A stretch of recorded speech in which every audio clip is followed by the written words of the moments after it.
পটাশপুরে পঞ্চায়েত অফিসে রাশি রাশি রেশন কার্ড। পঞ্চায়েত অফিসে মিলেছে জুয়ার বোর্ডও, প্রশাসনিক অফিসে মিলেছে দুটো খাটও।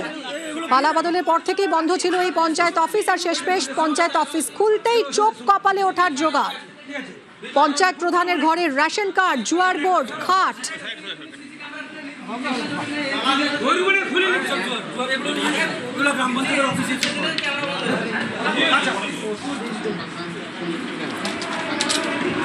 রাশি রাশি রেশন কার্ড মিলেছে পঞ্চায়েত অফিস থেকে, জুয়ার বোর্ড পাওয়া গেছে দুটো খাটও। পঞ্চায়েত প্রধানের ঘরে ছিল এই সব কিছু, রেশন কার্ড, জুয়ার বোর্ড, খাট। কথা বলবো সুজিত আমাদের প্রতিনিধির সঙ্গে। সুজিত, এই পঞ্চায়েত অফিসে কাজকর্মটা তাহলে কি হতো? এগুলো তো এই এত রেশন কার্ড, খাট, জুয়ার বোর্ড, এগুলো তো পঞ্চায়েত অফিসে থাকার কথাই নয়। এলাকার মানুষ কি বলছেন? অন্যরকম কিছু কাজ কারবার হতো নাকি এখানে? মানুষজন ক্ষুব্ধ এবং তারাই প্রতিবাদ করেছেন মূলত, এবং পালা বদলের পরে প্রতিবাদ করতে পেরেই কিন্তু এগুলো সামনে আসছে। এবং যা থাকার কথা মানুষের কাছে, গ্রাহকের কাছে, তাই একেবারে দায়ী হয়ে রয়েছে পঞ্চায়েত অফিসে।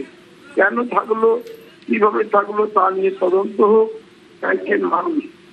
কিন্তু ঘটনা যে ঘটেছে তার ফলে যে সরকারি পরিষেবা বিঘ্নিত হয়েছে এবং তা যে কারচুপি হয়েছে তা কিন্তু প্রমাণ হয়ে যাচ্ছে, এবং তা নিয়ে মানুষজন ক্ষুব্ধ। তারাই মূলত এগিয়ে এসে যখন রাজ্যে ক্ষমতা বদল হলো। সুজিত, পঞ্চায়েত প্রধান এখন কোথায়?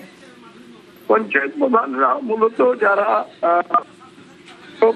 বর্তমানে বিরোধী প্রায় গা ঢাকা দিয়েছেন এবং তারা যোগাযোগও রাখছেন না, এবং তার ফলে পরিষেবা পাচ্ছেন না মানুষজন। তাই তারা এগিয়ে আসছেন এবং দেখা যাচ্ছে জায়গায় জায়গায় এই ছবি, পটাশপুর থেকে তমলুক, বিভিন্ন জায়গায় এভাবে রেশন কার্ড পাওয়া যাচ্ছে এবং তা নিয়ে তারা ক্ষোভ জানাচ্ছেন। তারা চাইছেন সরকার, প্রশাসন তদন্ত করে অপরাধীদের বিরুদ্ধে ব্যবস্থা নেবে। একদমই, অনেক ধন্যবাদ সুজিত।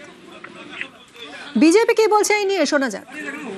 এই অফিসটাতে অনেক কিছু অপ্রীতিকর জিনিসপত্র আছে। খোলার পরে আমরা অবাক কথা দেখুন, রাশি রাশি শো মানে আপনার রেশন কার্ড, শয়ে আপনার স্বাস্থ্যসাথী কার্ড, শয়ে আপনার ফিশারম্যান মানে যাদের কার্ড, ওইসব কার্ড এবং জমির দলিল পাওয়া গেছে। কিউআর কোড মানে স্ক্যান নিয়ে উনি এখান থেকে তোলা নিতেন এখান থেকে।